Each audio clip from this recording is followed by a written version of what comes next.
All right, welcome everybody. This session is called Programming with Sensors and Webcams, featuring Danny Diaz, who is a first engineer located at Manchester, New Hampshire. We'll go over the basic operation and programming of several common sensors on FTC robots, including using blocks programming language, the vision tools such as Euphoria and TensorFlow. So without further ado, Danny, go ahead and take it away. All right, thanks. Yeah, this is me. I'm the senior systems engineer on First Robotics Competition. I'm also a coach of 2 FTC teams, and this is a passion project. I absolutely love teaching programming, and especially the new to me. I mean, previous to like 2 years ago, I didn't even know what Euphoria was.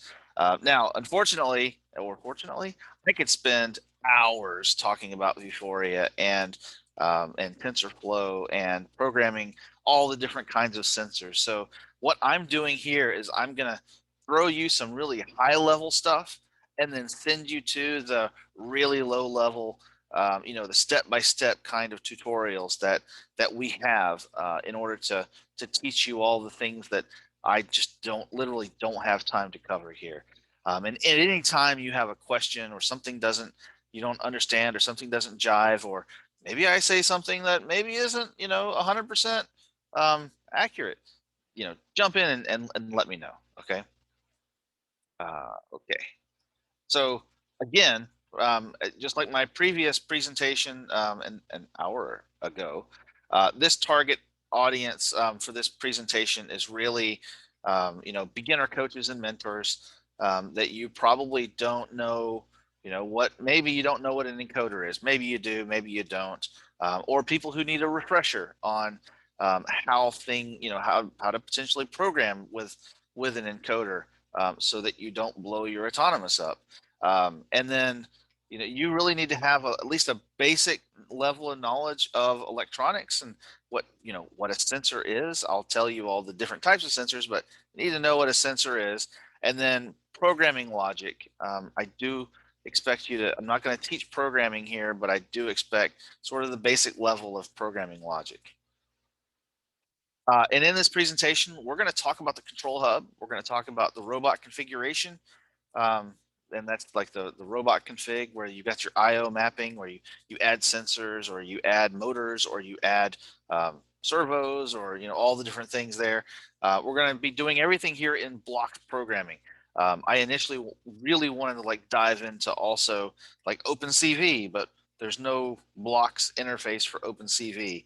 But we're gonna cover, at least in some detail, and probably high level detail, Euphoria. So the image recognition system that we use, that's integrated into all of the blocks programming and the control hub software, the control system software, and then also Google TensorFlow, which is our object detection software that does machine learning. We do some machine learning and then provide inference models to the teams, and then their robots can identify, I think they can even identify a cat, other than, like game pieces or, things that are on the floor in the competition field. But the inference models have other stuff in them. I don't know everything, but I'm pretty sure being able to detect a cat is there. So if you ever just want to take your thing and point it at a cat and see if your robot says, so that's a cat, that would be really cool to find out. Anyway, I digress.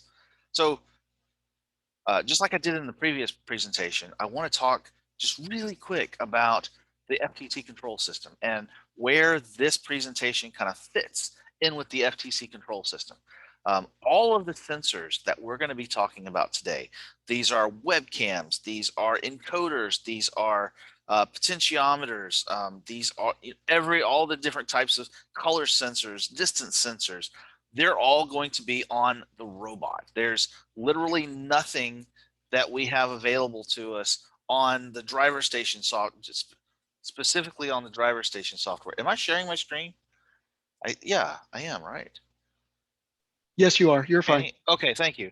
I don't see the little ring around my screen. If I just get my bathtub to do that too. Okay, so Oh, TMI. Yeah. All of the sensors that we're going to be talking about are on the robot. There's nothing sensor wise that we plug into the driver hub or into our laptop in order to give us additional information.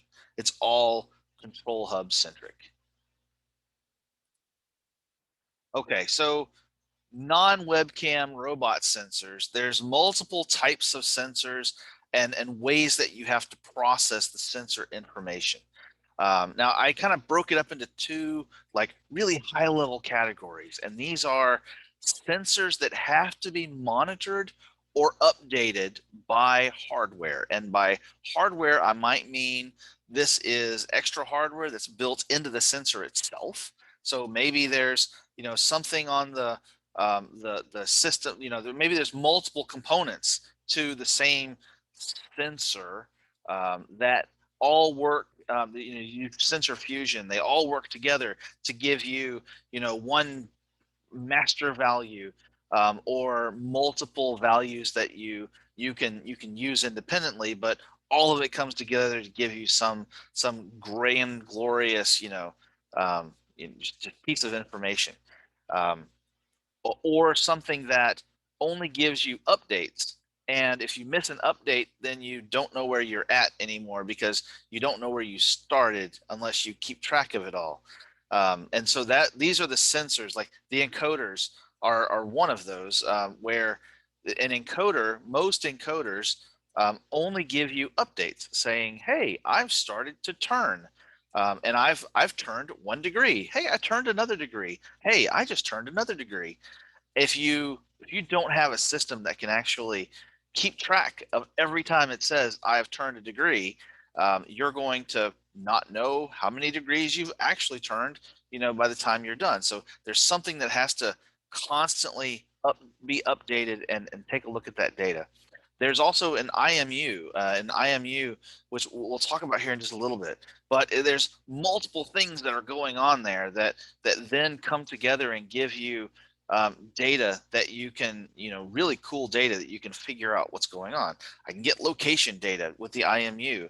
I know where I am on the field because I have this IMU and it's doing things, and it allows me to do stuff that I didn't know that I could do. And then you've got sensors where instead of having multiple updates and all you get are updates, these are sensors with fixed references where no matter what happens during the course of like a match or the course of a day or the course of a reboot of your electronics, these sensors always have a fixed point of view, and so you don't have to keep tracking them. So they're a lot simpler to use, and these are these analog and digital sensors that we have here. Now, I do want to come back and talk the difference between an analog sensor and a digital sensor.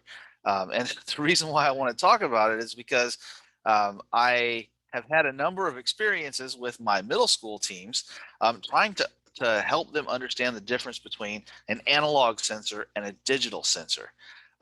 Everybody knows what an analog joystick is, right? It's a joystick that you're playing with on almost every controller that you have these days. You've got 2 analog sticks, and so an analog stick is it's a joystick where you can move it a little bit or you can move it a lot. And so you don't just have one value, and you can move it up, you can move it down, you can move it left, you can move it right. You don't just have one value, you've got a wide range of values. That's an analog value. You've got this wide range of values. And then there's there's digital values, digital sensors. And so I asked one of my middle school students one time, what do you think a digital sensor is? And they said, it's a virtual sensor. And I'm like, what? How can that be a virtual sensor? And they said, well, everything's digital these days. You got digital wallets, you've got digital lives on Facebook, and it's all just kind of in the ether. It's fake, it's virtual. And I'm like, oh, I see. Digital values in this particular context are values that can either be on or off, or one thing or another, pressed and not pressed, here or not here. It's just there's only two possible values that they can be. An analog has a huge range of values versus digital only has two. Okay, we'll go with that. Two. Digitals have two. Let's see here. Next screen. All right.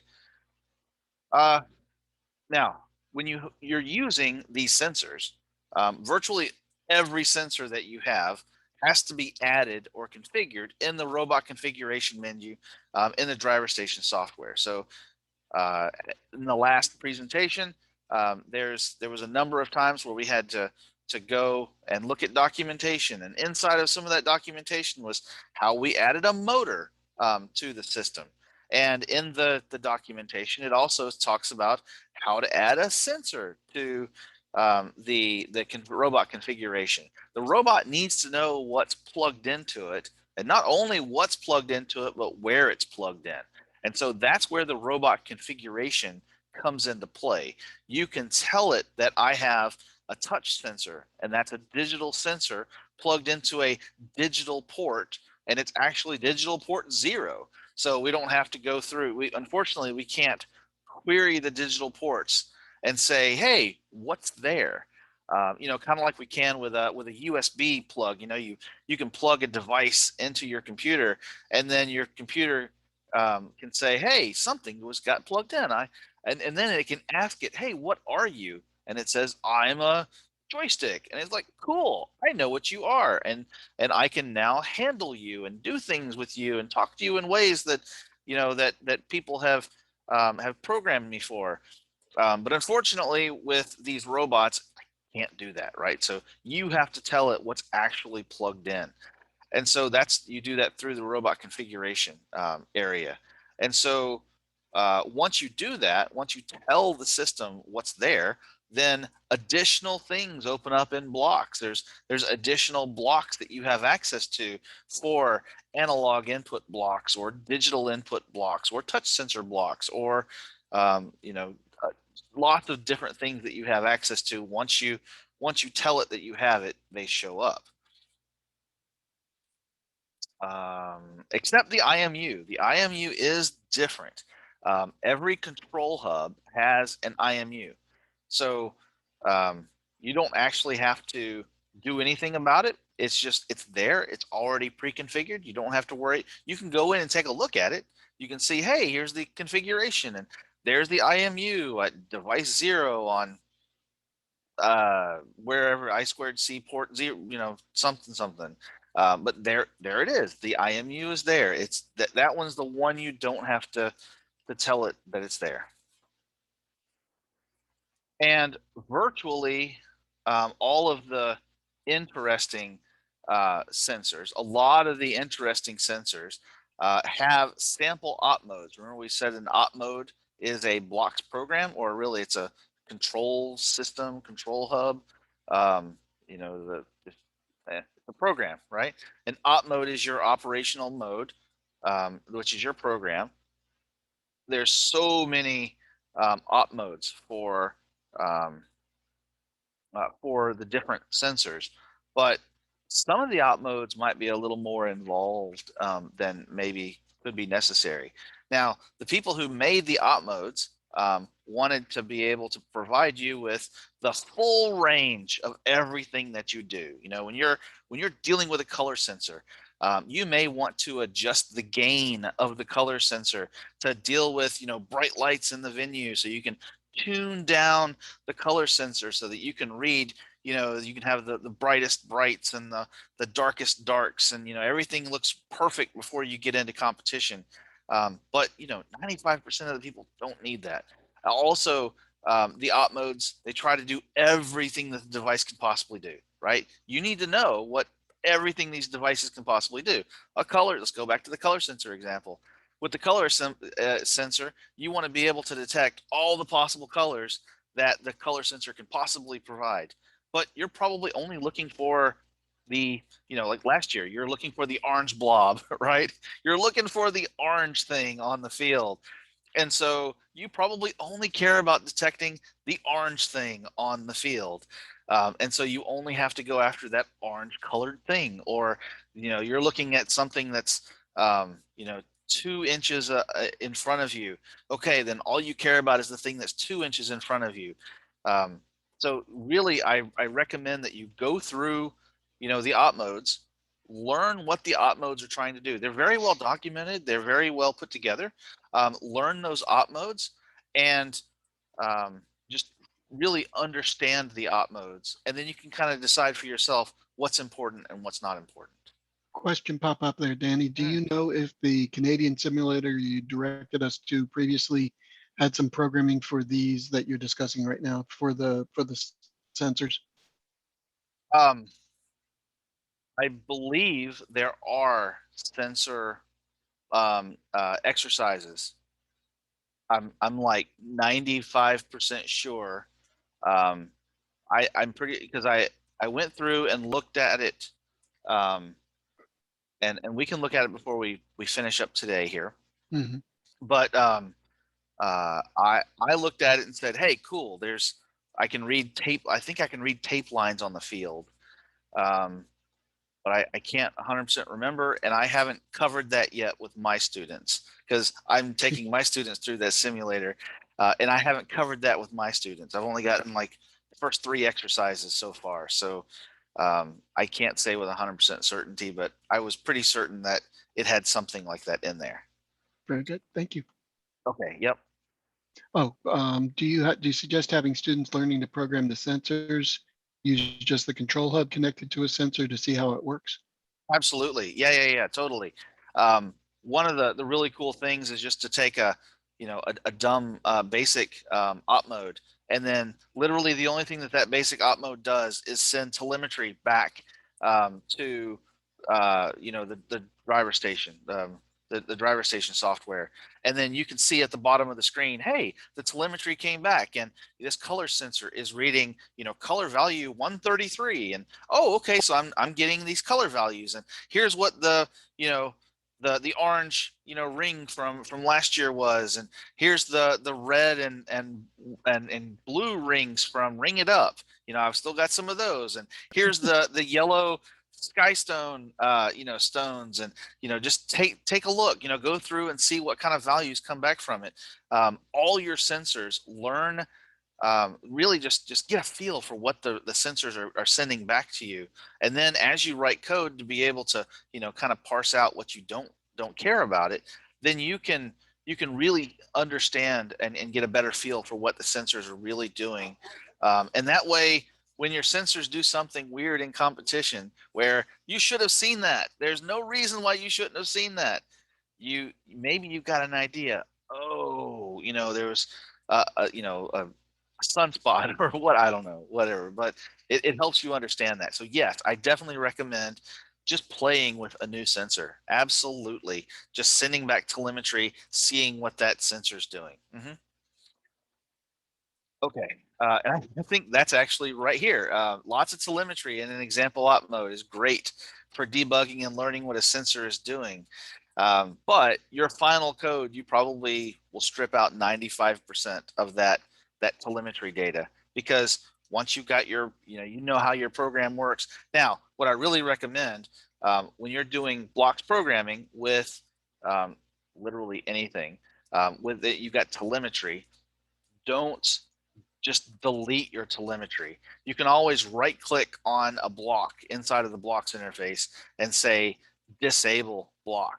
And then that block kind of turns, I think it's a weird yellow, off yellow, but it's disabled. It won't run. It doesn't affect your, the previous person, Owen, was talking about that reading sensor data from your control hub, or even sending telemetry from your control, doing things with your control hub takes time. And totally right, completely right. But if you disable it, it doesn't even run. It doesn't even compile in. It's not even there. But if you need it again later, you just right click on it and say re-enable, and it's back, and you can use it, and you can debug. And then once you figure out what what diabolical scheme, ended up causing the problem that you had, then you just go back through and disable it. And if you forget to disable it, 99% of the time, who cares? It's like okay. putting // in front of a line. It's just like putting / in front of a text line. You're right. Okay. So let's talk really quick about encoders. So what are encoders?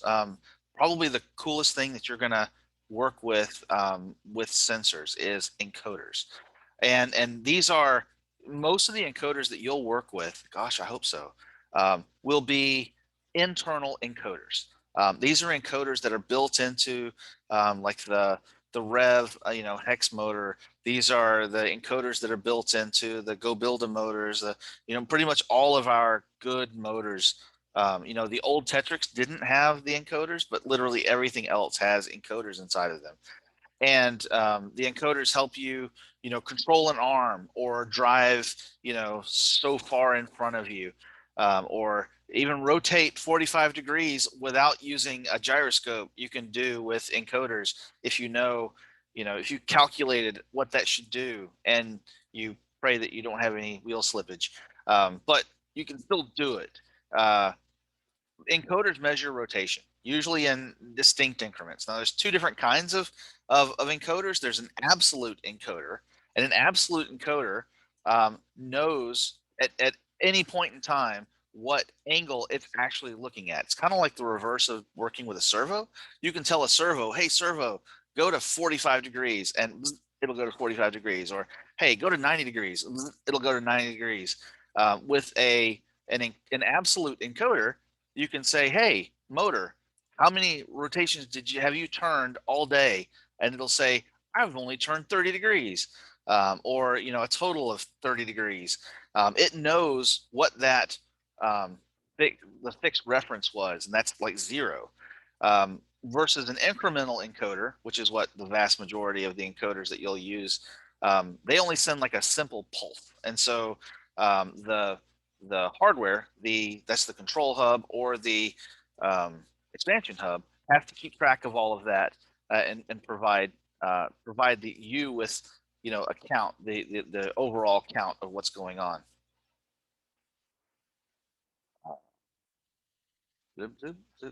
Okay, so I wanted to give you an example of, because hopefully you'll see this example and you'll be like, haha, I know how to do this now. This is great. But dealing with encoders, and all of this you can do in the simulator as well, which is just fantastic. You can do this in the simulator. This is dealing with encoders, and this is to make a robot drive straight. Now, when you're dealing with motors and you're dealing with the control hub or anything that deals with the encoders, you're going to have to get in your mind the concept of sequential or synchronous actions and asynchronous actions. Okay, things that happen as you're telling them to be done, and things that are going to happen and things that are gonna be running whether you think they're running or not. Okay, things that are going to run off on the side and just control themselves versus stuff that you're going to control. And encoders are one of those things. Let's take an example really quick. So synchronously, okay, this is just a function that I have that says drive straight for some amount of time. So synchronously, I work from top to bottom of this code, and I say, make sure, is the op mode active? Yes, then I do want to execute this code, because if the op mode's not active, I don't want to be executing all of this code. And so then I come in and I say, set the mode of the motors. There's two motors here, drivetrain right, drivetrain left. I have my right and left side. There's two motors. I want to set them to run using encoder. Now, I think I'm going to, somewhere, I will send you to a tutorial that talks about sensors, and encoders are one of the sensors. And there's some different modes that you'll use. Run using encoder is actually the default mode in the simulator, but the default mode in real life is run without using the encoders. And so that's like running a motor and just saying, hey, motor, just go. I'm not going to monitor you. I'm not going to look at you. Just go. And if you just say run without using encoders, there's a lot of benefits to that, right? It's not trying to synchronize motors together. It's not trying to look at how fast your motors are going and slowing one down and speeding one up so that they're progressing at the same rate. If you're just saying run without encoders, the built up friction on both sides of the robot could cause one side to go slower than the other. So when your robot is driving mostly straight, but then it starts to veer off to the left, that's because you've got a little bit more friction probably in that left-hand side than in that right-hand side. If we use the encoders, we say, hey, why don't you use the encoders with these two motors? That actually tells the control hub to kind of take over for me a little bit, monitor the velocity of the wheels, and do what you have to do to synchronize them together using the encoder data as the feedback of whether or not they're synchronized. And so if we come in and set the run mode to run using encoders, then we can actually tell the robot, hey, this is the velocity that I would like for you to go, or at least the maximum velocity. It could go slower than this, because if one side is slower, it can't speed that side up, especially if you're already going maximum, but it can slow the other side down to match the other, the slower side. So this is like the maximum velocity that you would like to be able to go. And you set that velocity, and then it will go. It'll say, okay, I'm going to go off and do this. I'm going to make these two wheels drive the same speed. Now, you have no control over what's going on at that point. You can stop the motors, but you can't make one of the motors then go faster and still, keep that run using encoder bit, right? It's just sort of out of your hands. And it's the control hub that's actually controlling those motors at that point. But in this example, I wanted to talk a little bit about this, the concept of is op mode active, and really a timed control, timed motion. And this goes back to what we were talking about last time, which was in an autonomous program, and really in a teleop program too, because at the end of the match, you want to be able to stop the robot and have the robot stop. Or if something dangerous happens, you want to be able to tell the robot, hey, stop, and actually have the robot stop, not go off and do the 100 things you told it to do and then finally stop, which it's already, twisted itself up into mangled mess. So instead of just saying, wait, sleep for whatever amount of time that we have, we can actually set what's known as an elapsed timer. So we can set an elapsed timer, and that starts the elapsed timer to say, okay, I'm going to start a timer from starting at 0, and I'm going to do this in milliseconds. So I'm just going to start a new elapsed time starting right now. And then I'm going to repeat kind of my waiting. I'm just gonna, hang out, take a nap, whatever, for a very short period of time, like 10 milliseconds. It's very small. And really that's just so that I'm not constantly hammering the CPU. It's kind of like when you're on a road trip and your kids in the back seat are like, are we there yet? Are we there yet? Are we there yet? And you're like, shut up. This sort of gives you a little bit of reprieve in between the are we there yet? And it's good programming practices for when you're, later on. So you got this repeat loop that's saying, hey, keep doing this, keep waiting, keep sleeping while my program is still active, and the time that I'm trying to get to, which, let's say we're going to wait for 3,000 milliseconds, 3 seconds. 3,000 milliseconds is still greater than the number of elapsed milliseconds that have already passed. So once we reach 3,000, then this will turn false, and then this and will turn false, and then we'll stop doing this repeat loop. So this actually allows me to have the ability to wait for a particular period of time, but not be completely oblivious to external stimuli, which is, stop the program. Op mode is active, stop the program.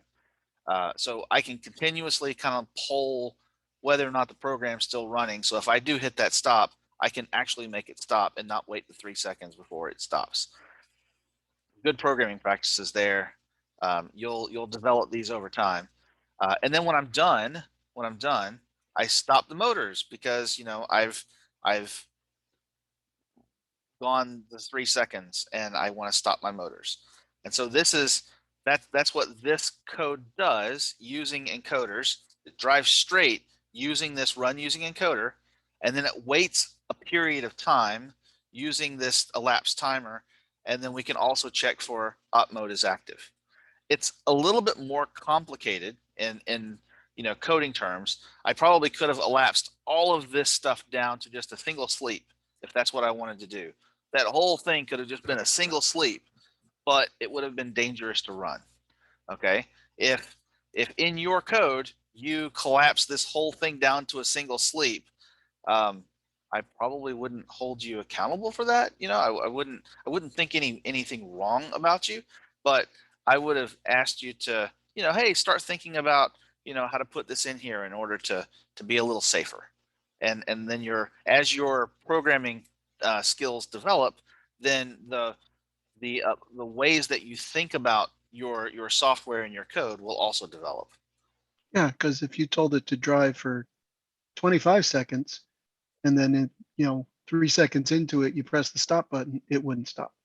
Correct. Do we have a question or any? No? There was a question of how did Maxwell and time MS get set, and I answered it that they were passed in as parameters. Correct. Yes. To the function. Blocks has this really cool way of configuring some functions. There's 3 that I've figured out so far. That's functions have this little gear icon. If blocks, I didn't know until recently. See, if blocks have the little gear icon here, where you can change the number of if, do, else, or else if, or whatever statements that are inside there. You can change it there. And then there's like this text block that you can also do it with. But for the function block, you can click this and then come in and say, hey, I want input parameters, and I want this input parameter, I want that input parameter. And so that's how you add additional input parameters here. And so in your main code, right, the op mode run function, in the main code, you would then call this function with those parameters. And so that way you can reuse this code over and over and over again with different velocities and times. Right. Okay. So yeah, Margaret, that's how they get passed in from the main code. Yep. There you go. All right. So another example of encoders is like driving a specific distance. And this is one that I'll admit the first time I used the simulator, I said, the simulator is broken. And then once I thought about it for, another 5 seconds, and I'm like, oh, it's not broken, I'm broken. So let me tell you why I thought it was broken and then realized I was broken. So this is an example of driving specific distances, okay? This is using the encoders to be able to run to position. And this is a really cool thing with the encoders. Encoders keep track of encoder counts, right? So as the encoder drives forward, it increases the encoder count, and as it drives backwards, it decreases the encoder count, which is another reason why we flip that motor, because if we don't flip the motor, if the motor is backwards and we don't flip it, then he counts backwards when we're going forward and forward when you're going backwards. And you have to keep track of that in your head, and that's nasty. You don't want to do that. So changing that lets all the code take care of it for you. But anyway, I digress. So this, when we're using encoders and we're trying to run to position, which means we're going to move in a direction. We're going to make the motors turn until they reach a certain number of encoder counts, right? That might mean that an arm is going 45 degrees, and we've decided that it moving from here to here is actually maybe 200 encoder ticks. So I want to go from here to here, and then from here to here. And so I can do that in discrete steps, right? And the way that I do that is I reset my encoder, I stop my motors so they can't move, and I reset the encoder. And by resetting the encoder, I'm setting them back to 0 so that I can give a relative position, right? You have one of two ways to do it. You can reset the encoders every time you do something. Like say I want to go 6,000 increments forward. I can say run to position to 1,000. Then I can say run to position to 2,000. And then I can go run to position with 6,000. And it knows that there were 6,000 that had gone ahead. But in this case, every time I want to make an incremental stop, I'm stopping and resetting the encoder and saying move another relative 1,000. There's a great question that comes in here about do we determine encoder ticks by testing with telemetry? That is probably 90% of the way that you're going to do that is with telemetry. By taking a motor and then using the telemetry to output the encoder ticks and then move the motor to where you want it to go and then see what the encoder ticks were. Typically every motor has documentation. It's got these massive spec sheets that tell you that this motor has 1,624 encoder ticks per revolution. And so then you can kind of figure that's 45 degrees maybe. So that's an eighth of a revolution. And so you can then divide the number of encoder ticks per revolution by 8 and figure out how many ticks that it's going to go. Or you can just save yourself all the time and hassle of having to go back and forth by just having the telemetry output the number of ticks that you're currently at and then move it, and then you see where it is when you're done, and hey, I'm done. You also can you want to do it that way if you're putting any kind of gearing on your motors as well. Oh, absolutely, because the any gearing that you have in between the motor and whatever your final thing that's moving is going to completely change the number of ticks out here versus the number of eventual ticks to get out there. And so you'll do that. Now the question that came up across the chat is, do encoders pick up drift, or are they only for powered movement? And they don't typically pick up drift. You won't, a motor that doesn't move won't magically pick up additional encoder ticks. The encoder ticks are almost literally physically, something physical has to happen in order for an encoder tick to get picked up. So you don't typically pick up any drift in the encoder. Okay, so when you're dealing with the control hub handling like run to position, okay, I'm stopping in this code here, I'm stopping the motors and resetting the encoders. So this sets the encoder values to 0. And then you've got run to position. And so I'm setting my motors because I've told them to stop. So there's no run mode. Run mode is stop. Now I'm saying, hey, I want you to go to the run mode of run to position, where I'm going to go to a particular position with my encoders. And then I'm going to I'm going to set my target position where I actually want to run to. And so it's like encoder ticks, right? I've somehow determined that it's 2,000 encoder ticks that I want to go. There's an interesting question here in the chat about, do judges prefer to see the math or just get the values from telemetry testing? And I don't think the judges care so much. They may want to see math, like an initial guess in the math. And then they would want to see that you verified that, either by doing it and getting it wrong or getting it right. but not like sitting there and getting it wrong all the time and getting frustrated. Just go ahead and, figure it out, and then figure out what your error was, figure out where you got wrong. So the next time you go and calculate it, you'll maybe get it more right. Right. So I think it's yes on that. It's a little bit both. I mean, some judges that are looking at, I mean, I imagine the control, for the control award, it's like, oh, well, did the program do what it was supposed to do? And it's like, yeah, it did. Right. And was it repeatable and was it robust? I Right. think that's all they care about. Yep. You're right.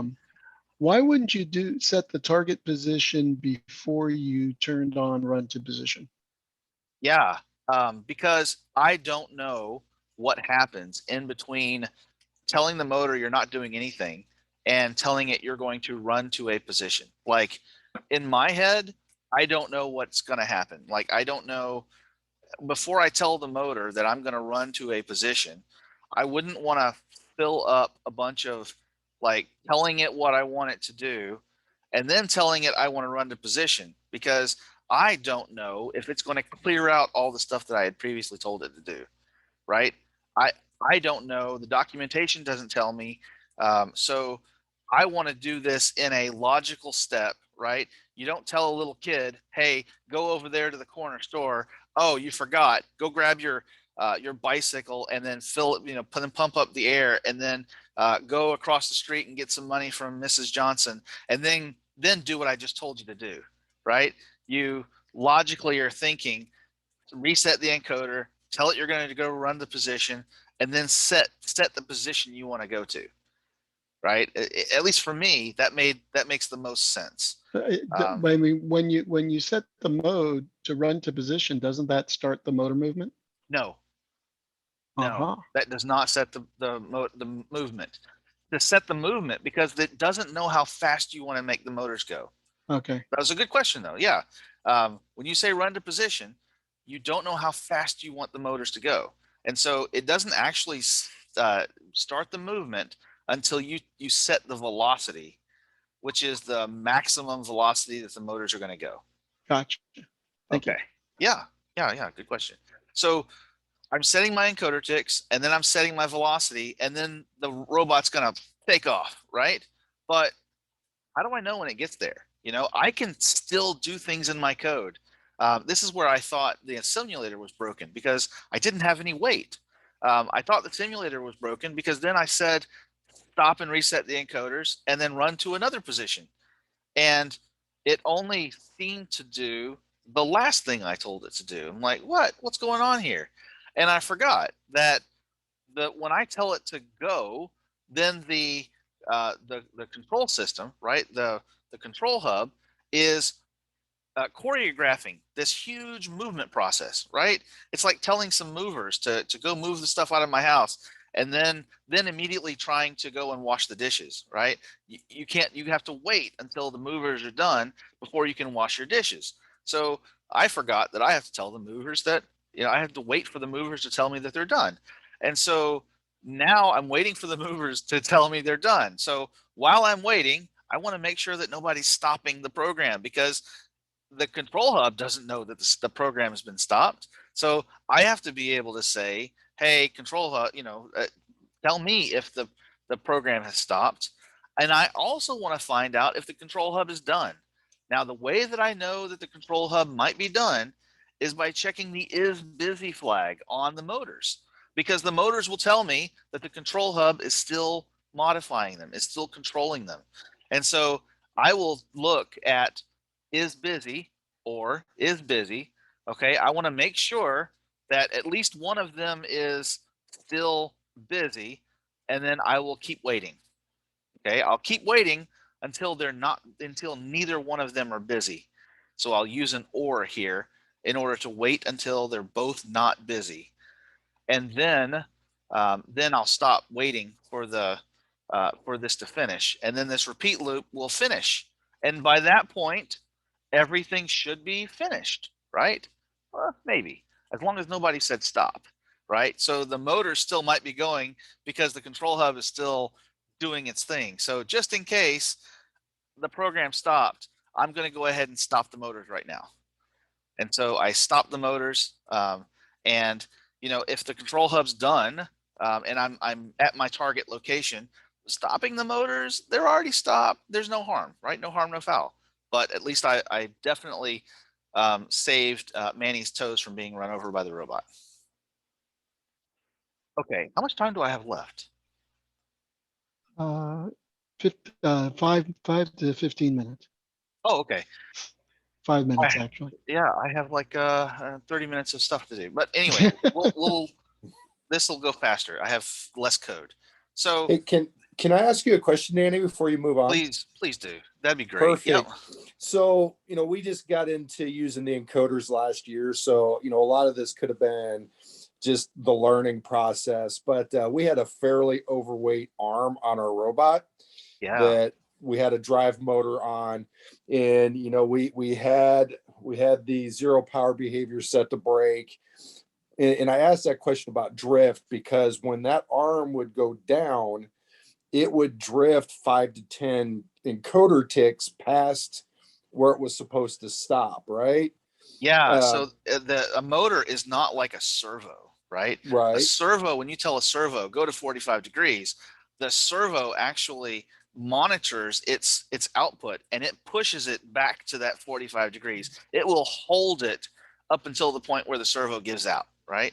A motor, if you tell a motor to do that, or you have logic that tells a motor to do that, a motor will burn itself out because it takes a lot of current. Like if a motor that's moving uses very little current, a motor that is not moving is burning all that current because there's no motion happening. And so all of that electrical energy that's going into that motor has to dissipate in heat, right? And so it just dissipates in heat and literally burns out the inside of the motor. And so you never, ever, ever want to tell a motor to stall. So if you end up having a situation where, you know, you need that arm to be at that position, that's where gearing comes in. You know, you can change your amount of friction in the system, right, by changing the gearing to make it so that, you know, you have control over that.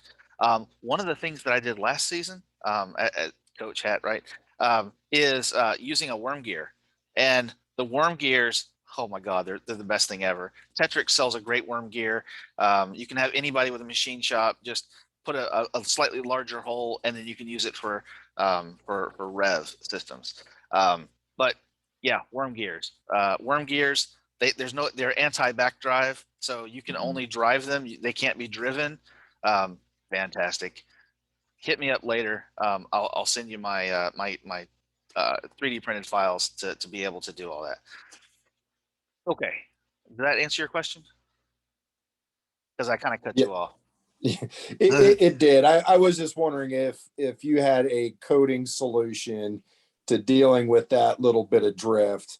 You know, Right. it adds up. It adds up over 15, 20 arm movements, and all of a sudden, you know, you're 500 pings off from where you started, and your accuracy gets affected. But well, I mean, if you're using like the, you know, a built-in motor or a built-in encoder, you shouldn't have encoder drift. Like when your arm starts to drift, the encoder should update. Like it's going to change and say that this arm has drifted. And so instead of being at 500 ticks, it's now at 475. And then when you tell it to move again to, you know, 600, then it'll jump up to 600, and then it'll start, because of gravity and, you know, just the weight and all that kind of stuff. Then it'll go down to, you know, 550, and then you have to tell it to go back. And so if you're using relational, you know, then yeah, you're going to be completely off. You know, going here, I'm relational, but if you start at the same location, like you're starting at 0, wherever you last initialized it, and then move the arm to 500. Now move the arm to 300. Now move the arm, instead of move an additional 300, like the stop and reset, don't stop and reset.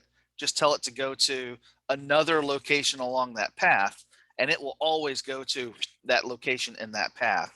And you lose all of that potential drift because of the incrementals. So that's your software change. Gotcha. Thank you. Yep, yep. So this code handles the system doing the asynchronous work of managing your motors for you. Okay, so really quick, as quickly as I can, the IMU. So the IMU, fantastic. I started playing with the IMU maybe 2.5 years ago, and I absolutely love it. But there's a bunch of code, a buttload of code that has to go into managing, the turns and the gyroscope and all the stuff that you're using with the IMU. So it's a little bit advanced, but it is fantastic. One thing that I just wanted you guys to know about, if you're doing IMU calibration, is this some guy on a web forum or something somewhere told me or told somebody else to wait until the gyro is calibrated, and that like saved my bacon so many times. This isn't in any of the code, the sample code or anything anywhere. Take a look at the sample code that's there for the IMU, and then take a look at this later on. And if you ever use the IMU, kind of slap that in there. And that's only if you're having to calibrate it like during the match. If you're calibrating it during that initialization phase, then you've got enough time and nobody cares.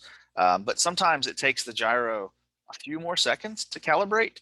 And if it's not yet calibrated, you didn't actually make sure that it's calibrated, which this for some reason isn't there in any of the sample code. If you try to use it before it's calibrated, bad things happen. Like, you end up spinning around at 235 degrees instead of 20 degrees. And, then you end up driving over Manny's foot when you were you're trying to drive over your own foot, right? Okay. So color sensors. So color sensors from Rev are fantastic. So, but the sample op mode is complicated, very complex. And I don't say that in a bad way, because there's a lot there. There's a lot that thing can do. It's a fantastic sensor. But when I send my middle schoolers to take a look at this sample op mode, they immediately kind of throw their hands, become frustrated, and walk away. There's just too much code there.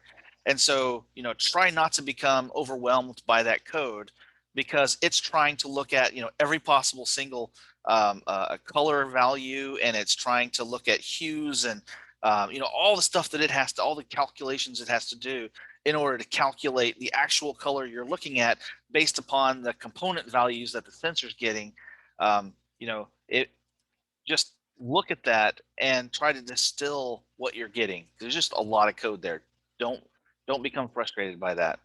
At least the distance sensor, and looking at the distance for the color sensor. So the color sensor can do distance, but it can only see up to about 10 centimeters, about 4 inches, versus the 2 meters, 6.5 feet. It can look. Now, the question that always comes up is, can it actually see the field wall? And the answer is no, because the field wall in most of the places is clear plastic, and this is a time of flight laser sensor, and so the laser hits the wall and then keeps going because of the clear plastic. So unfortunately, it cannot.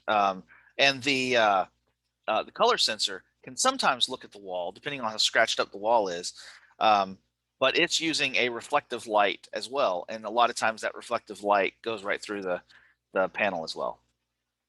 But at least for the color sensor, there's a absolutely fantastic, but really complex or heavy sample op mode. And using the distance sensor is just like one block out of that entire thing. You can do the same thing with that distance sensor. Limit switches. Oh, I love limit switches. I don't have much time to talk about limit switches, but limit switches, there's a touch sensor and a magnetic limit switch.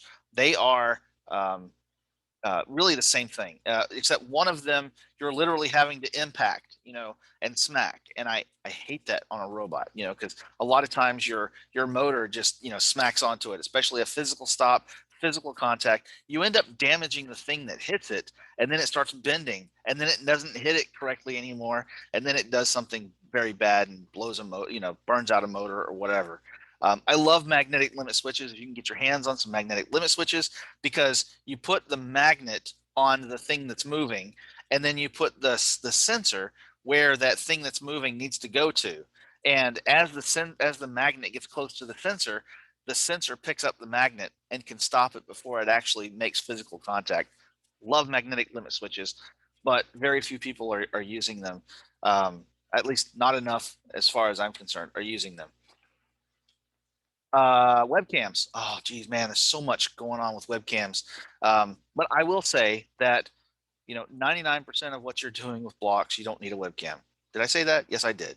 Webcams are for, you've expanded your sites, you expanded your vision. Yes, a lot of the control system award judges are going to say, oh, did you use webcam, OpenCV, or whatever, Euphoria to do all this stuff? And the answer is you can do a lot of the stuff with a color sensor instead of a webcam. And the control system judges are going to be wowed that you thought outside the box and used a primitive sensor instead of a webcam that's complicated to use. But webcams are absolutely fantastic. They are actually not that complicated to use once you've been using them for 20 years. And it's really something that you should get familiar with and comfortable with using. And so here's a tutorial to actually set up your webcam on your control hub. Great tutorial. Please take a look at it. You absolutely need a powered USB hub. Rev sells a powered USB hub. Just buy it. It's the best thing ever. It's better than sliced bread. Once I started using that thing on the robot, I've not had a problem with a webcam ever again. Then there's a computer vision tutorial that talks about how to use Euphoria and TensorFlow. I definitely recommend that you go and hit this up. It talks about the different options in computer vision. Tom Ng went through the strengths and weaknesses of all the technologies. Please read this. This is fantastic. So really quick, the two webcam technologies. The first one is Euphoria. Okay, you're going to hear Euphoria and TensorFlow a lot. That's just what happens. Euphoria is the image recognition. Okay, Euphoria takes an image like the image in the top area, and it then analyzes it, and it comes up with unique markers. And so every one of those little yellow pluses is a unique marker inside of that image. And what's really cool about Euphoria is that Euphoria doesn't have to look at the entire image. Euphoria could just look at a little circle inside that image. And as long as there's enough of those unique markers, it will know that this is the image that you're looking at. And this is the part of the image that you're looking at. And the edge of the image is over there. And it'll tell you exactly how far away the other edge of the image is. It is fantastic. But what's really cool about Euphoria is that you can use Euphoria for robot location, because even if you're only looking at this little bit, like your camera is literally up against the vision target, right? Even though you're only looking at this little bit of it, it knows you can find out, oh, this is the target that's over here on this field. I am X degrees rotated from it, and I'm X, Y, and Z, however far away from it. So I can tell exactly where I am on the field if I have one of these vision targets in view, which is phenomenal. But the problem is that Euphoria only has a max range of about 48 inches, about 4 feet. And so on a 12-foot field, not so good, right? Because you can only see 8 feet front and back. There's examples that we have, sample code, where you can use multiple cameras on your robot, so you can look left and right. So if there's stuff in the middle of the field, like Skystone, you almost always had some kind of a marker, to be able to look at in Skystone, because they were just everywhere. There's 6 of them or more. So you had always something to look at within 4 feet away. So that was a fantastic field for Euphoria. And the multiple cameras, talked about the multiple cameras. So Euphoria images were also on the game pieces. So Euphoria images have been used in lots of different ways, from navigation markers on the field to things that identify game pieces on the field, and to navigation points that you want to move to because there's something interesting there that you want to gain access to. I definitely recommend that you go and look at Euphoria, because Euphoria is a really cool technology that if you have the time to spend and get good at it, it helps you move around on the field, almost like you had, you know, those telemetry pods, the encoder pods. Those are super complicated to use, super hard to build and to tweak right, but they are so useful. Yeah, so here's the tutorial, the blocks Euphoria sample, and the tutorial that walks you through learning what the sample is actually doing, and how it's doing it, and you can kind of figure out what's important to you and not important to you. Also, TensorFlow is object detection using Google's machine learning object detection. You can look at something on the field and say, "Ah, I'm 95% confident that's a sky stone on the field, or that's, you know, a stone on the field." Incredibly cool thing that we have access to. You can tell where it is in the image. You know, if it's 2 feet to your left and 3 feet to your up. The problem is it can't determine distance. Like when you see an object, you don't know how far away the object is, because you don't know how big the object should be versus where you're looking in the angles and all that kind of stuff. You can't tell where it is. And so here's the TensorFlow wiki that actually walks you through on, you know, what can actually run on it. There's some big questions that are out there that nobody seems to be answering, and I finally started figuring things out myself. The big question about TensorFlow is whether or not you can take your webcam and rotate it 90 degrees, and the answer is no. There's a bigger answer to it on whether, you know, like why that is, and it has to do with image compression, because, you know, unless you want to only be able to process like one image every 10 seconds. We have to use very small images inside the system. And so it's like a 320 by 320, but you're doing like 1080 images out of your webcam. So the webcam has to decimate the image. And by decimating the image, it sort of like squeezes it into a 320 by 320. And so you've got like short fat things instead of like tall skinny things, and by making it, you know, sideways, you've got tall skinny things, and by making it the other way, you've got short fat things.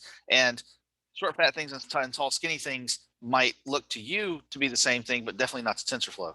So yeah, the answer is no, you can't do that. I'm perfectly willing to answer more questions offline, but I think I've way exceeded my time. And just to clarify, the short fat things and the tall skinny things is a technical term. Is that correct, Danny? Absolutely. Yeah. It's Danny describing Yeah. Manny. All right. Well, I'm going to go ahead and stop the recording. Danny, I think you did a fantastic job, and I did not want to stop you. You were on a great roll. So I'm going to go ahead and stop the recording.